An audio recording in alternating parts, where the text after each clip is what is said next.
নমস্কার, আমি সৌমি। দীপাবলির জন্য প্রদীপ বানাচ্ছিলাম, তারই কিছু ক্লিপ তোমাদের সাথে শেয়ার করছি। তো আমি জানো, আমি আমি যে প্রদীপগুলো বানিয়েছি, কাঁচায় ফিনিশিংটা যতটা ভালো এসেছিলো, শুকিয়ে যাওয়ার পরে না অতটাও ভালো লাগছিল না। তো দেখো, তোমাদের সাথে এই কটা প্রদীপই শেয়ার করেছি। বানিয়েছি আরও অনেক, কিন্তু তখন এই কটাই বানিয়েছিলাম, তাই তোমাদের সাথে এই কটাই শেয়ার করেছি।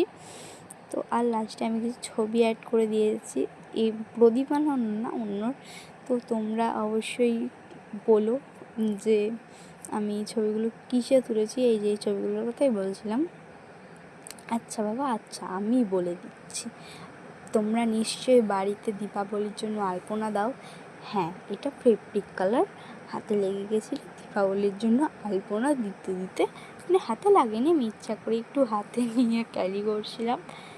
তো তাই তখন ছবিগুলো তুলে ভিডিও লাস্টে অ্যাড করে দিয়েছি। কে কে বাড়িতে আলপনা দিলে জানিও। চলো।